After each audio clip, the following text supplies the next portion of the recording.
Hey everyone, thank you for firing up this video today. We are starting the game plan, a very important series for our church. It is the series where we teach the church that we have a game plan, a strategy for kids, for students, for everyone from womb to tomb. We actually have that at the church. We have a plan for everybody. And so today we're going to unpack part one. Next week, part two, we're going to talk about all the different pieces. But man, this is a big series. It's a big deal. So thanks for turning on this video. And if you want to connect with us, if you want to go beyond the screen, way beyond, then just text the number, text the word hi to the number on the screen, and that'll work for you. See you soon.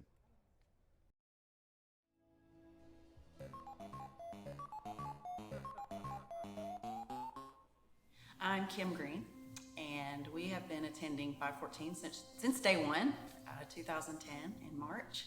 Moved here with the company that we were working for. We were involved with a church similar to this in Chattanooga. I'm Tim Green, connected to her for 26 years. I was on the pastoral staff of this setup, tear down church back home. It was 40 minutes away from our home. And so the kids went to church on Sunday, but had a whole totally different set of friends during the week. When we moved here, we were like, we have to get engaged in that as a community. Will Green is 23 now. He was in 5th grade when we started here. And Tyler is 17, and he's a senior now, and he started when he was in kindergarten. Student ministry was very pivotal in my life. Yeah, same for me. Church, youth group is what we call it, youth night. Grew up in a single parent home, and so a lot of the communities that I understood the definition of healthy families were through connections that I had with youth group. So we wanted the same thing for our kids. Will was already baptized when we came here at our previous church in Tennessee, but Tyler really attended and went to kids ministry and absolutely loved it and wouldn't miss a Sunday, and he saw enough and felt enough and was shown enough to want to give his life to Jesus, and he made the decision to get baptized. That's the story for Tyler. I feel like what's more important than that? One of the things we say as a family is this idea that, life is really about figuring out what your gifts are. And the next real challenge is figuring out how to give those gifts away. One of the neat things about experiences here is this is a rich environment for kids to wrestle with those big ideas, right? What are my gifts? How am I uniquely called? And then what do I do with that?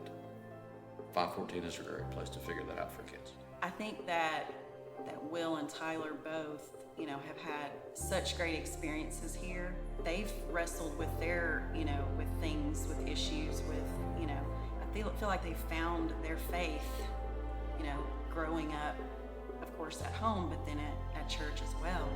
And they see the kids that are, coming up through the ministries now. And I feel like they want to transfer some of the life lessons, and they want to be able to give that, to other people. We say all the time that it takes an army to raise a child. You hear that everywhere, right? And it indeed does take an army. We discovered a while back that there needs to be a lot of other voices. And one of the things that the church helps us partner with is that sometimes those voices aren't mom and dad, but those voices are coming from similar worldviews, similar biblical Christian principles. They have a place. They have people. They could go to Starbucks with Bryce or Dan or, their friends in their small group. One of the biggest rewards for us is at the dinner table when we hear one of the kids wrestling with an idea that they have as their own, right? And it's very similar to something we've said or guided or whatever. And so, that's just a sign of that whole community, if you will, the whole army, right? Helping to point the troops in the right direction. I think one of the biblical mandates we have is to love one another. And in the world we live in today, that's not always the thing that leads, right?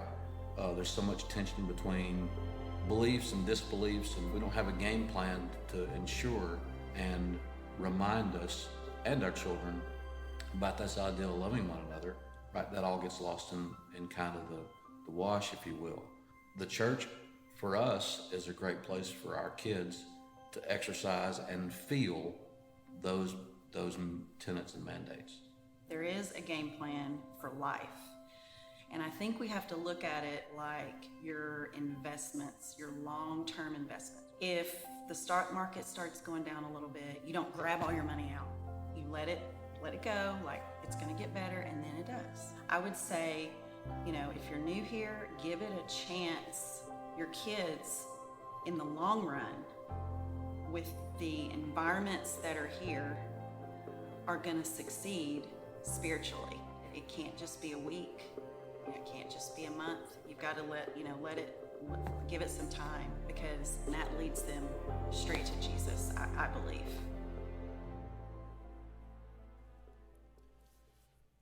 Well, thanks for being here, and thanks for being at Game Plan Week 1.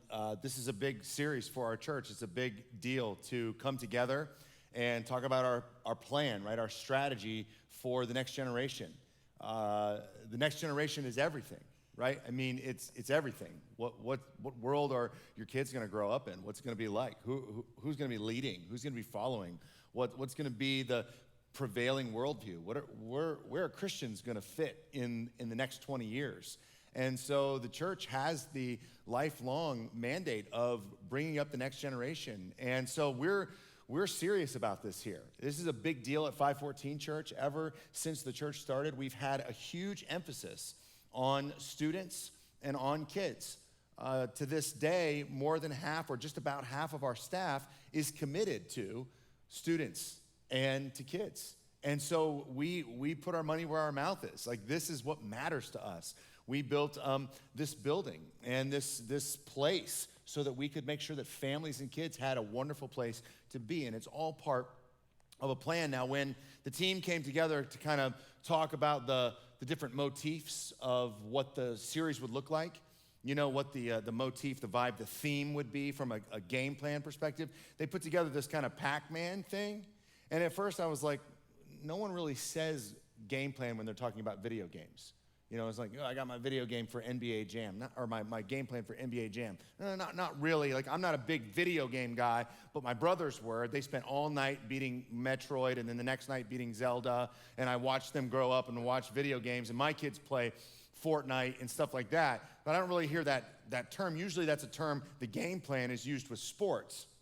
So we were like, I was thinking it would be like a sports theme or like a soccer. What's the game plan? The coach just comes together. What's the game plan?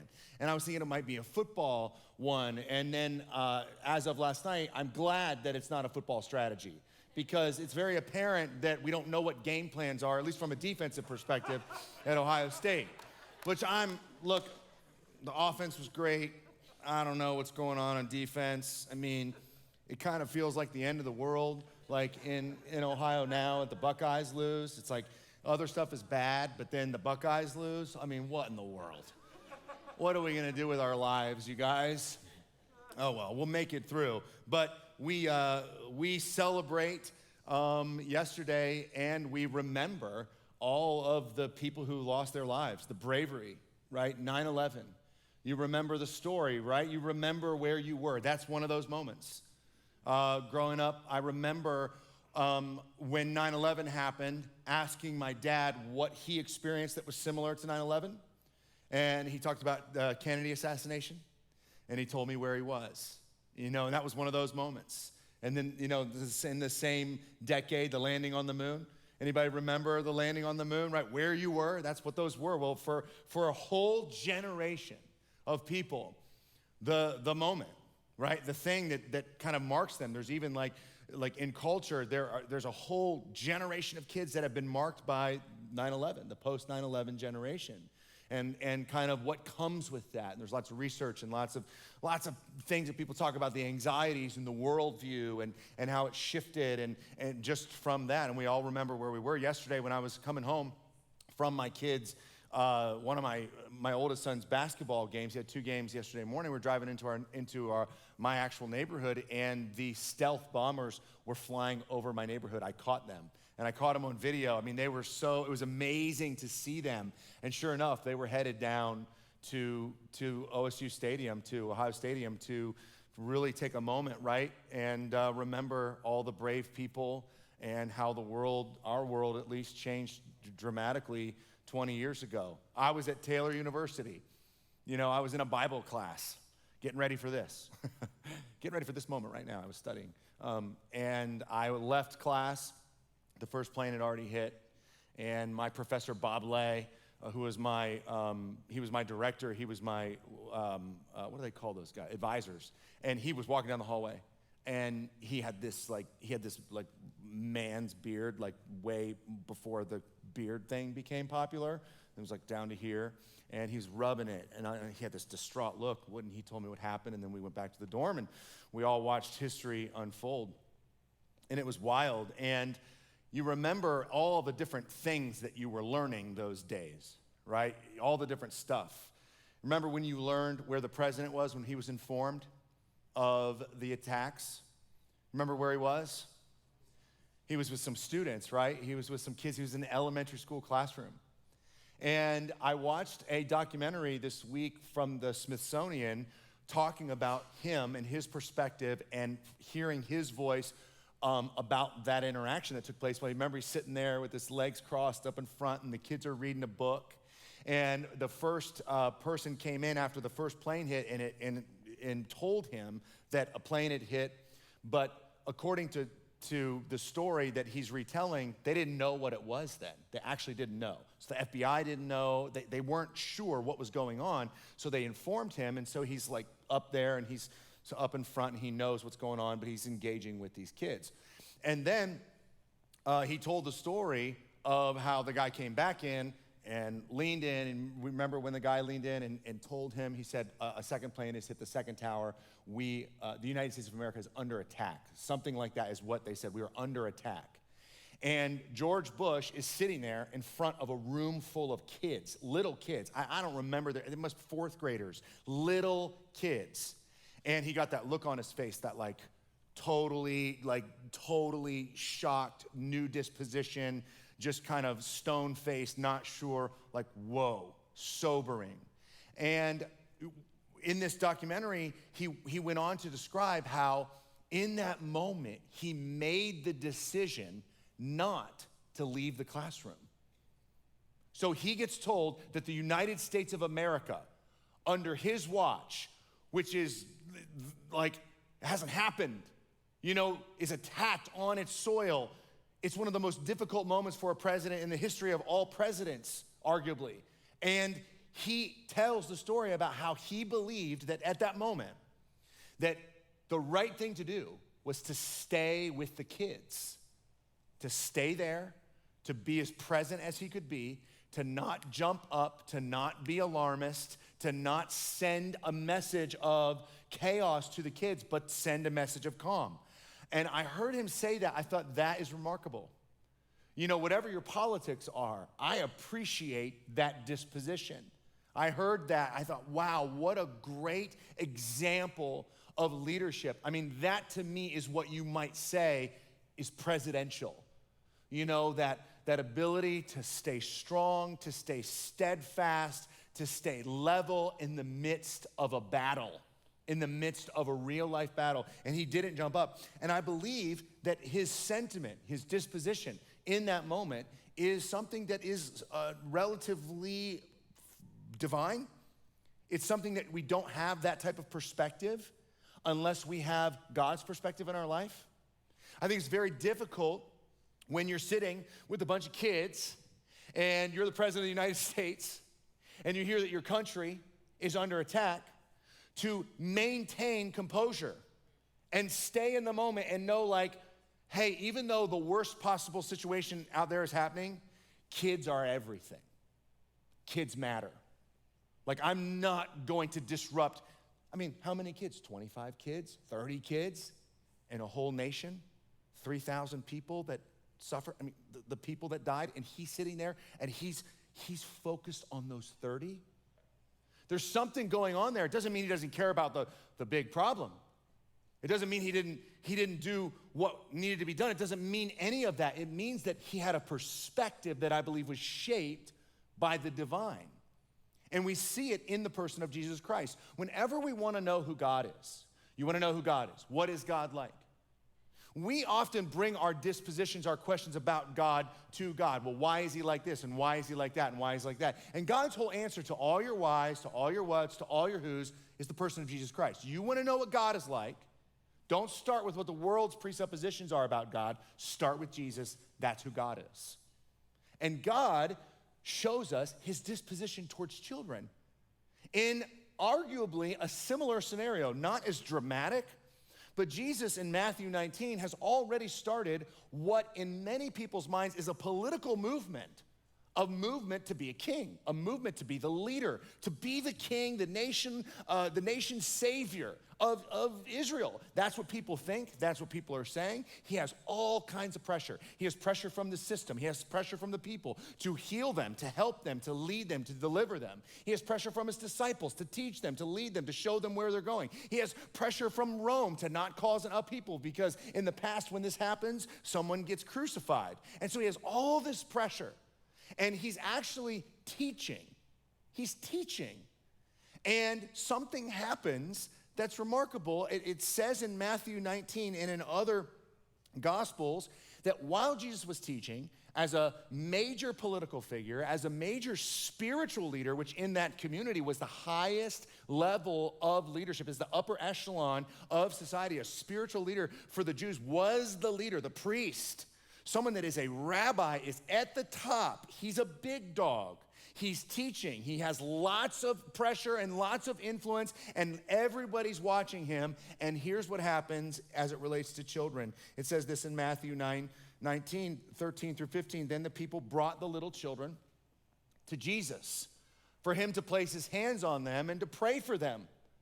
The people bring their kids to Jesus. Now, just get real with this, right? Get real with it. Go online, Google the Mount of Olives, okay? Go Google Jerusalem in the city. Look where Jesus was. Google the Sea of Galilee and surrounding areas. You're talking about kind of this rough, desert, but beautiful area that is, they're out in the middle of nowhere. And Jesus has people. He has his 12 that are following him. He has his 50. There's like groups of people that are following him all over. He's teaching, and people are taking their kids, their toddlers, their infants. And I think in Luke, it says they're infants. People brought their infants to Jesus. They're bringing their toddlers to Jesus. They're bringing their 6-year-olds to Jesus. They're walking them up. Now just imagine the scene I just said. He's teaching. He's got all this pressure. And people are like, I'm gonna bring my kid to Jesus because I want him to pray for them. I want him to lay his hands on them. Maybe some of these kids are sick and they've heard what Jesus has the potential to do, so they're desperate, right? So it's not just we want these kids to be prayed for, is maybe this guy can fix my kid's life. Maybe this guy can fix our family's biggest problem. All this pressure. And you would think, right, that because of who Jesus is, because of his mission to be the king, all that stuff, that he would say, I don't have time for this. And actually, that's exactly why the disciples say he doesn't have time for this, because their mind is somewhere else. They say, but the disciples rebuked them, the parents. The parents are like, this is Joshua. He wants to talk to Jesus. He wants to, get his autograph. And the disciples are like, no, he don't have time for kids. He didn't have time for kids. He's doing the Sermon on the Mount. Like, listen, shh. Hey, this is my daughter, Rebecca. Like, she can't hear. Like, no, be quiet. You need to get out of the way. This is Jesus. And Jesus, he's doing whatever he's doing in that moment, teaching, and he sees Peter. He sees Bartholomew or Matthew or whoever it is, and he's like, hey, Bart, don't stop the kids. Let them in. In fact, don't push them away. Bring them in here to me. Like, I want them to come to me. I want to pray for them. Like, you got your idea. You want the Pharisees and the Sadducees and the Sanhedrin, and you want the Romans and the political leaders, and you want all those guys to get close to me so that you can kind of show the world that your guy that you're following, you have the real guy. You got the Messiah. You want to put yourself in a position to look powerful. I want to put myself in a position to minister to children because I want the world to see what matters to me.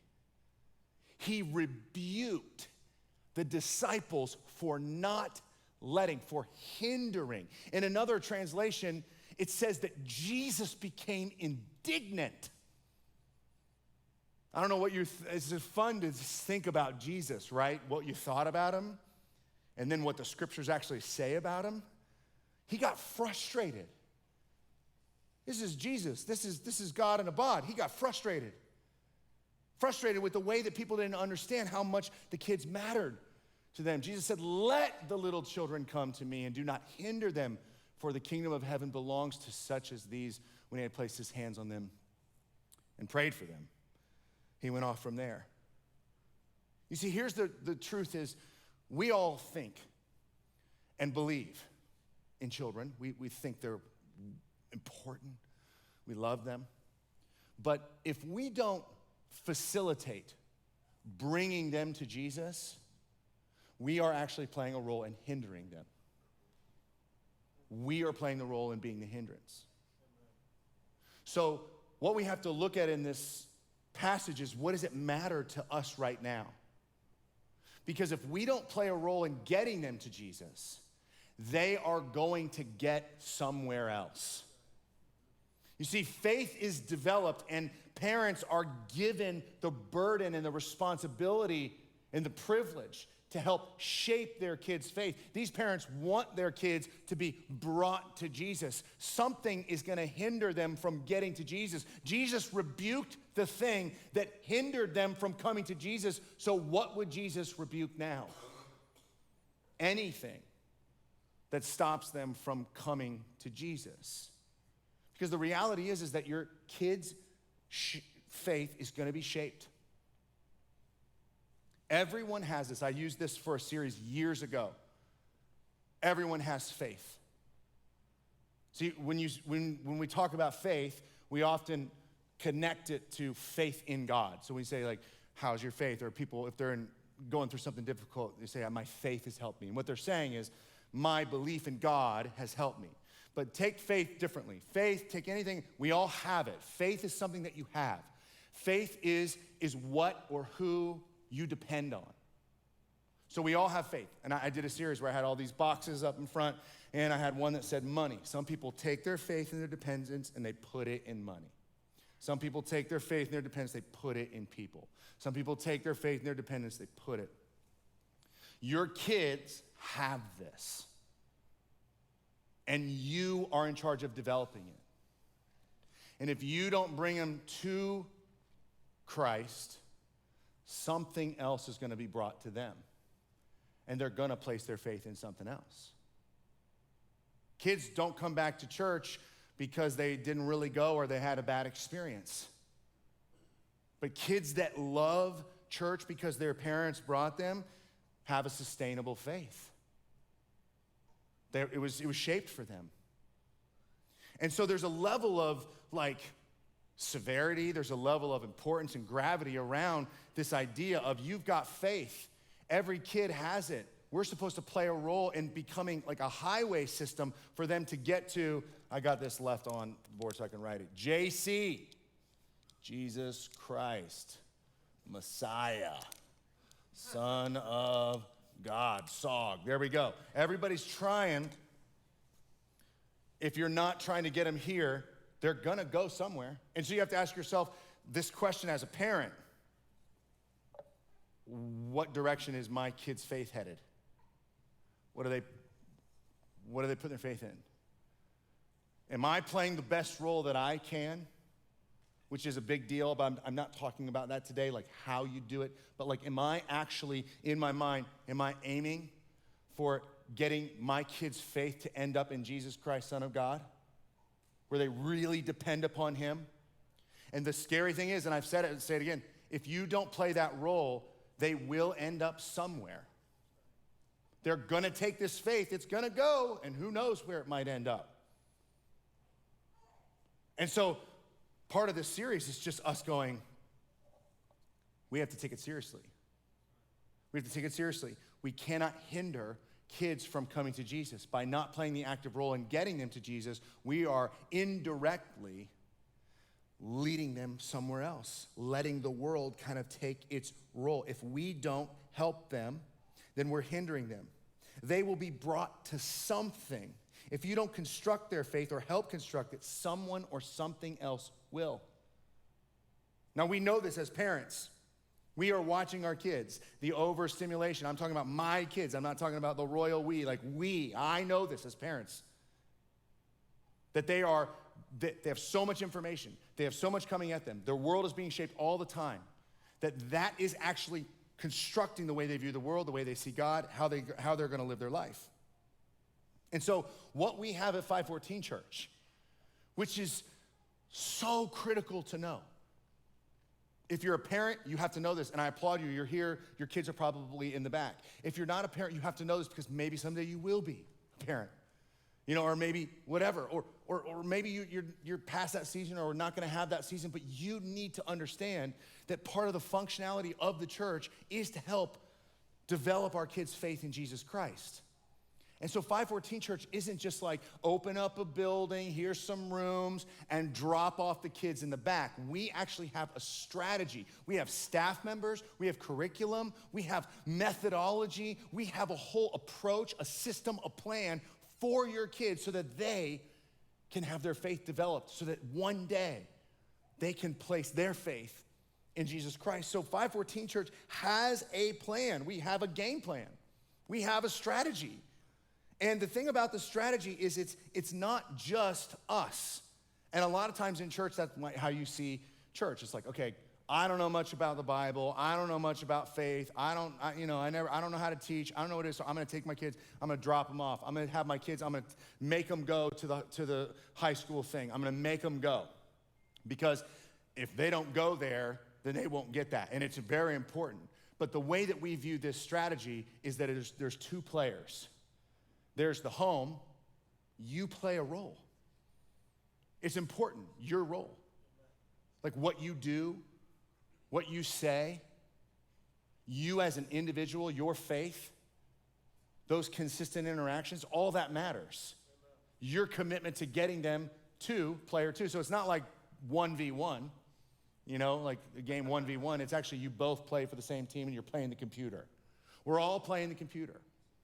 And there's a thing out there that wants to destroy and take our kids' faith and honestly, not necessarily make it demonic, not necessarily take their faith and make them fall way away from God, but just not God. The computer, the system, the power of the air, it wants to just make sure that our kids put their faith in anything but God. If you want insight into this, go read the Screw Tape Letters. It's C.S. Lewis's masterpiece about demonic presence and work. And in the New Testament, demons call out to Jesus like to say, that's the Son of God. They're actually the first ones that do. So we know there's this dramatic presence of evil on the planet. But what C.S. Lewis takes even further is he shows us that the demons aren't always this kind of overt, kind of big billboard, I'm a demon, devil worship type of thing, strategy. No. It could be something really good that your kids put their faith in. Just money, like just making money. And that doesn't sound all bad, but if you're not careful, that becomes their God. That becomes what they're putting their faith in. That becomes their sole purpose in life. And the enemy would say, that's a win. Anything that's not Jesus is a win.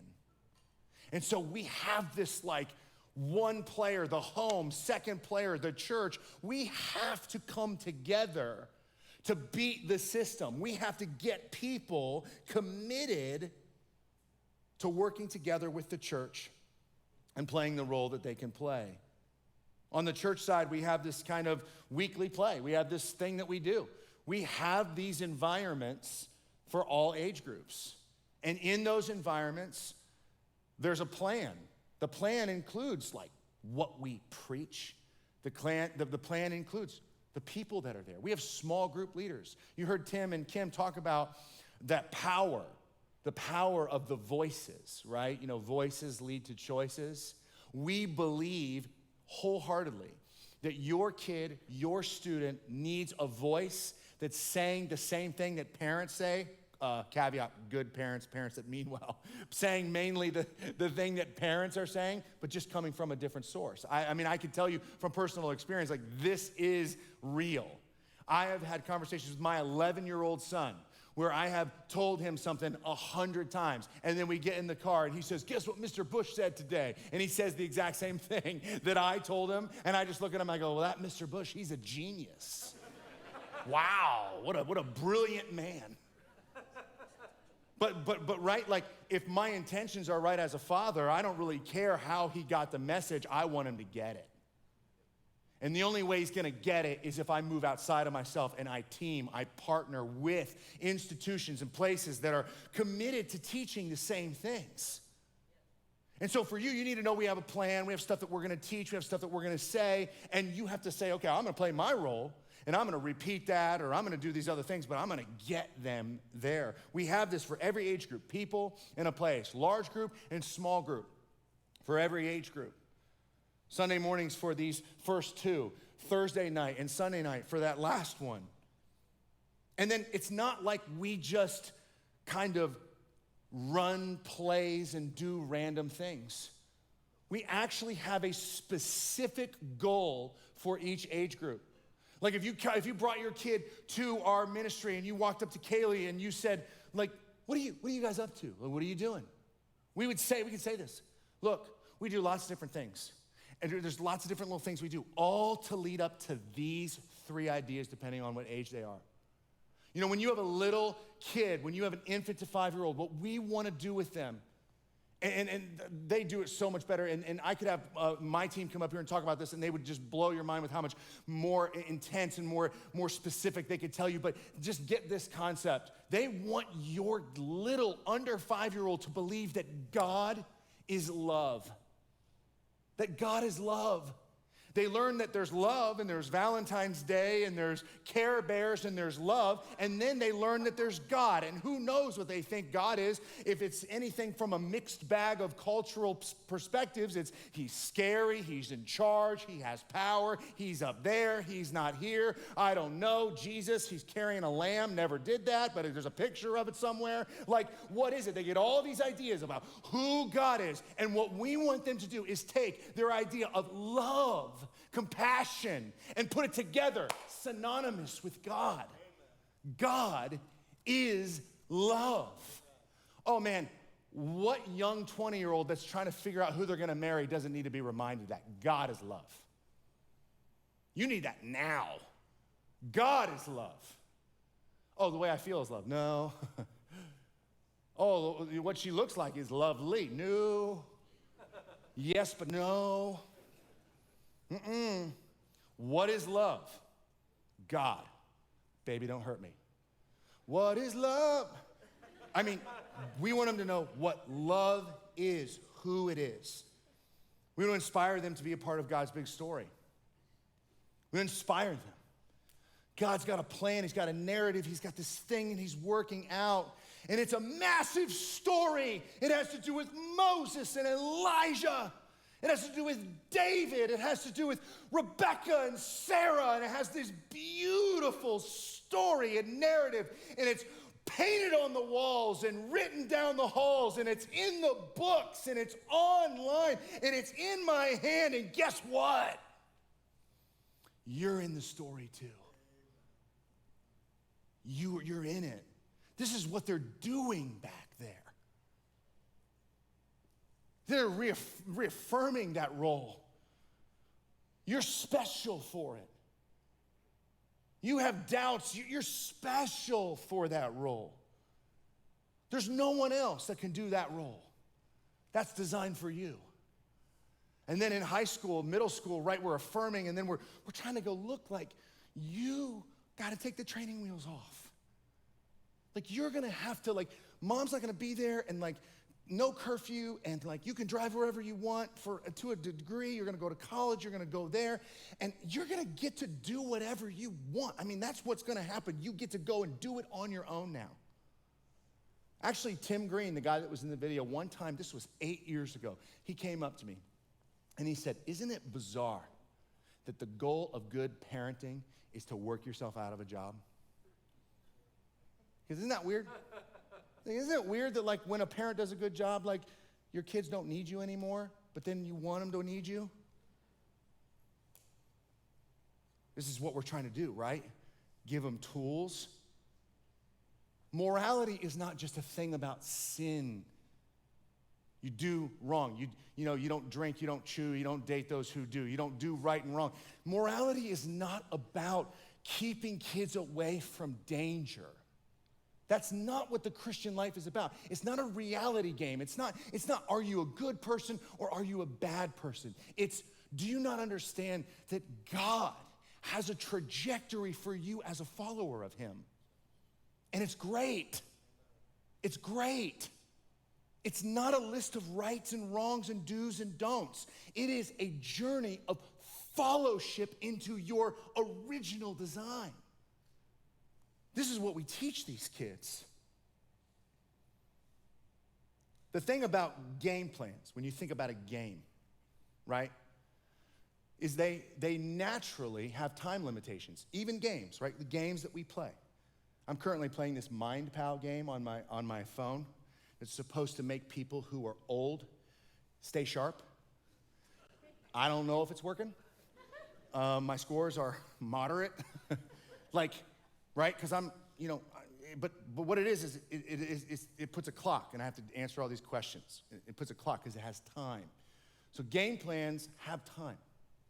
And one of the things that's difficult but critical as a parent, as a church, for us to kind of wrap our brains around is the amount of time that we have with and for our kids. And we've talked about this before in different series. I think even Carmen has been up here with a jar of gumballs or something to kind of give us more than just the thought of time, but a visual of time. Because one of the things that makes it difficult to be intentional with time is it's like the background to everything. Time just keeps on going. Whether you recognize it or not, it just keeps moving. It just keeps moving. And one of the things that this book that we give to parents called Don't Miss It, as it talks about time and a lot of other things, is it teaches us that in order for us to do well with our time, we have to understand that we only have a limited amount.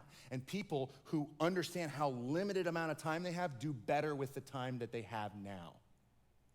And so it teaches you to get a visual of time. When you see how much time you have left, you do more with the time that you have. And I believe, and this book actually says, God gives us time because there are only certain things that can be accomplished throughout it. You see, we have time. Whether you work hard or you're intentional with your kid or not, time keeps going.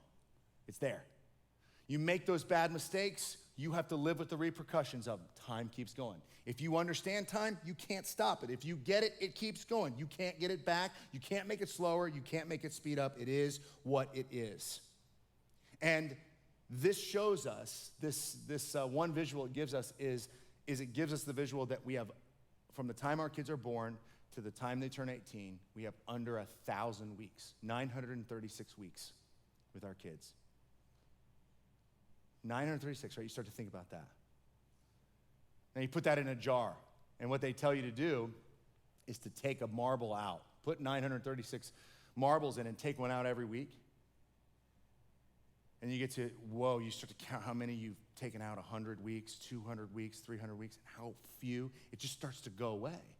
And when we see how much time we have, we do better with the time that we have now. When we get it, we're like, okay, I gotta be intentional about this. Now, some of you parents are sitting there and you're going, I definitely missed this one.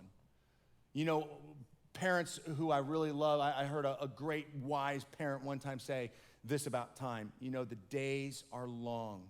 Talking to a parent who is struggling with their kids. It's hard. The days are long, but the years are short. And it's so true, isn't it? Time, like it's just like, like yesterday, Katie sent me a picture of her 10 years ago with Kellen when he was 1 year old, dressed up like a little Buckeye, fan, 1 year old, slobbering on his shirt. He's 11 now. He's this giant man-beast thing that lives in a part of our house. Like he lives there. We let him live there. Before it was like, we were glad he was there. Now we're wondering when he's gonna leave. No, but it just happened like that. It just happened like that. And one of the things this teaches, which is so true, is that the best way to shape your kids' character and faith is through small, consistent, weekly deposits. So if you want to shape your kids' trajectory, it cannot be something that you have a hot take. Hot takes don't make people with great faith. It has to be little, weekly, disciplined. If it doesn't, then the trajectory just goes wherever, right? It's just gonna go wherever. You have to have that every little moment. We got to stay on track. We got to keep on moving in the right direction. I learned this the hard way with our kids with screen time, right? Ready for school to come back. Katie and I both ready for the kids to get back in school. Yes, please, God, bring school. Thank you. Holy Moses, thank you for school. We want our kids to go back to school.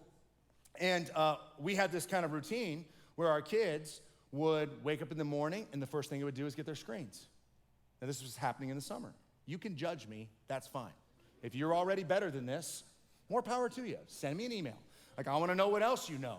But we let our kids, like they were watching them, and then when it's time for bed, it's like, hey, give me that. And it was like stealing like a raw pheasant from a tiger. You know, like it's just not, like can't get it away. You can't get it away. And then in the morning, we were letting them get their screens. First thing, wake up, get their screens, watching the screen. So now when school started, the first week of school, we had this thing where we're like, they wake up and then, you know, they get picked up at 8:30 and 8:15 rolls around and they're still in bed, they're still on screens, they haven't eaten, they're not dressed. And so we're like, you can't do this. And when we take away the screen with this kind of, you need to get moving to the next part of life, our oldest son would literally like flop around on his bed like a dying fish. And this is just something that would happen. This would happen in our house. And my wife would be like, you need to get Kellen. He's flailing like a fish right now. He's doing that fish thing. I have texts that say that, where he's just like, ah, like on his bed. And we're literally like, whoa, whoa. So what we did is we said, we got to change everything. We got to have a new routine. Got to have a new routine. So we changed it, right? Now it's 8:30, no screens. And there's lots of other reasons to do this. But this is what got us there. It's like they can't handle the transition. And so their trajectory, like they'd go to school and they'd be a funky mess. So we got to get that kind of regimented. So 8:30, screen off, downstairs, can't have it in the room. And in the morning, when they wake up, they cannot have a screen until they have gotten dressed, put on their socks and shoes, eaten breakfast, which, by the way, changes everything. And then they have a little bit of time till 8:30, and then they have to turn off. So like everything's different. Their attitude is different. There's no flopping like a fish happening right now at our house. It's amazing. Everything is different.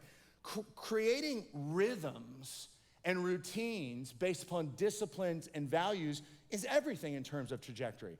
And this is not just like a discipline. This isn't just like a guru idea. This is a biblical idea.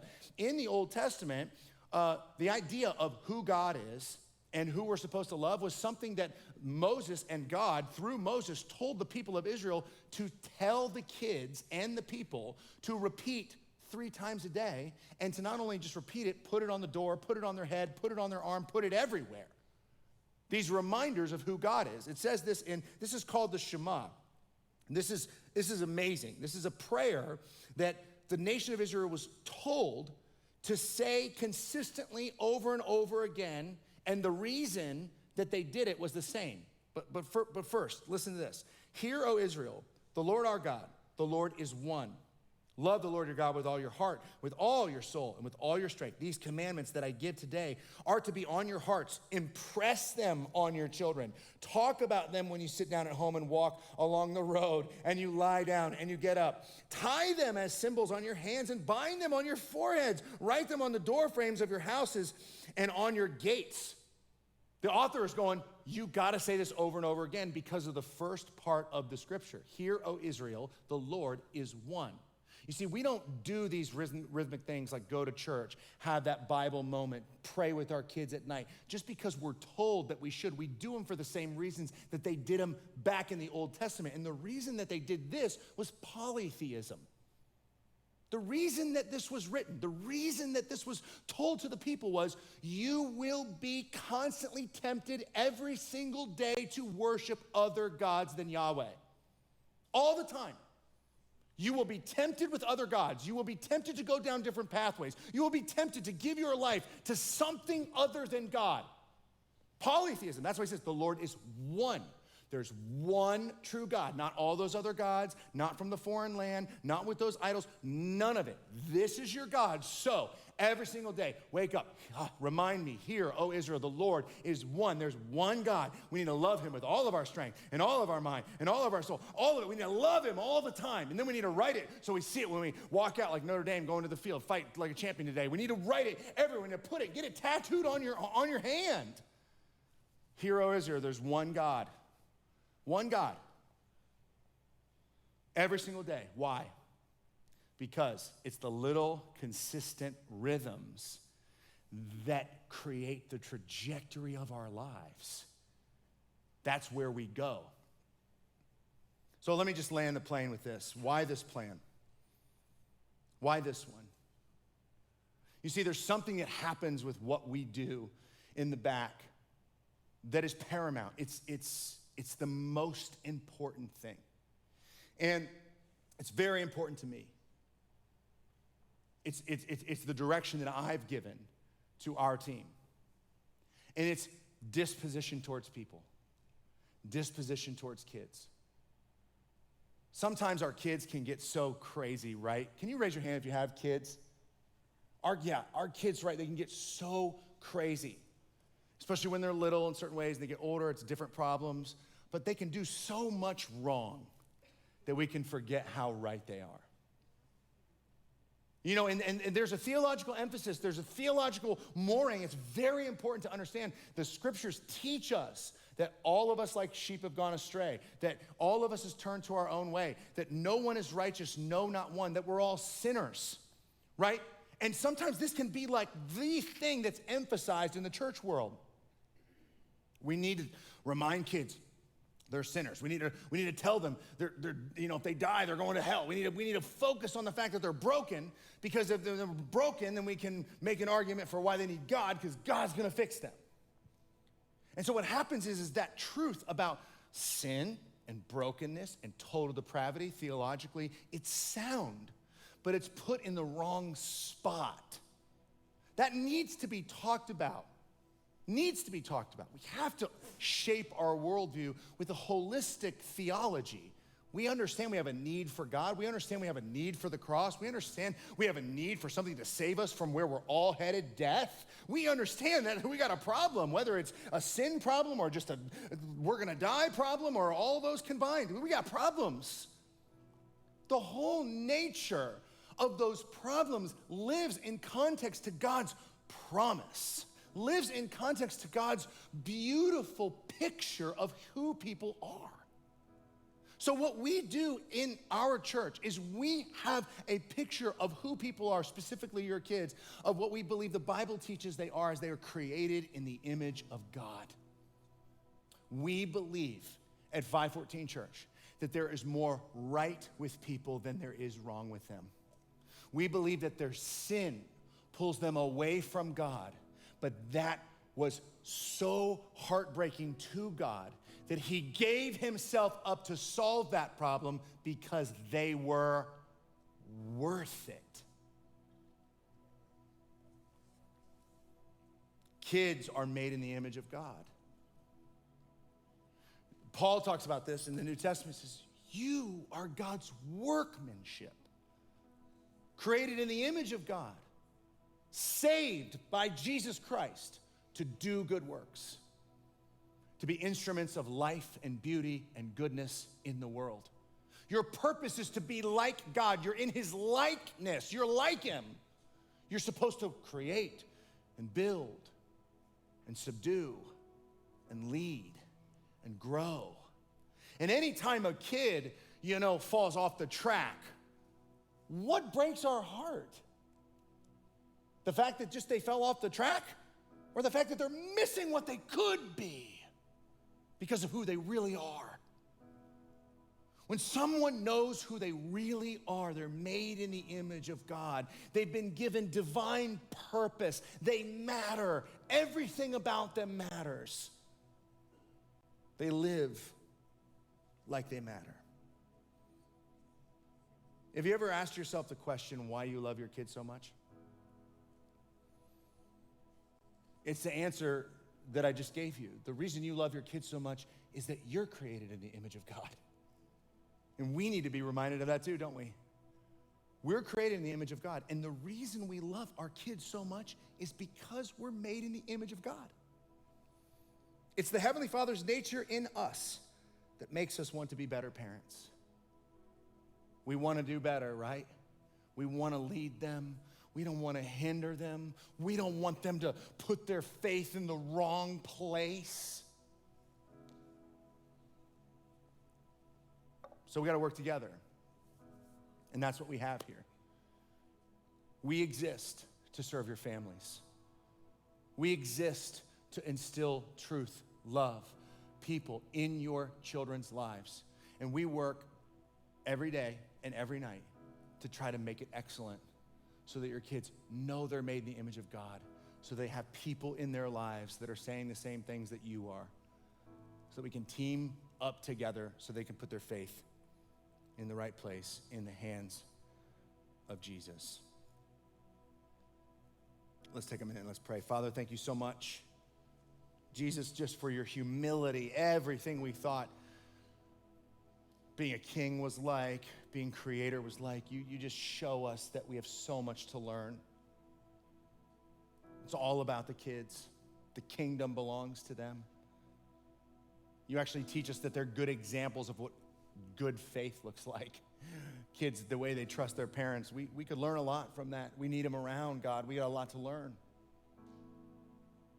Father, I just thank you so much for the opportunity to serve, to love, and to do this work for you and with each other. In Jesus' name, amen. Thanks for being here. Next week is special.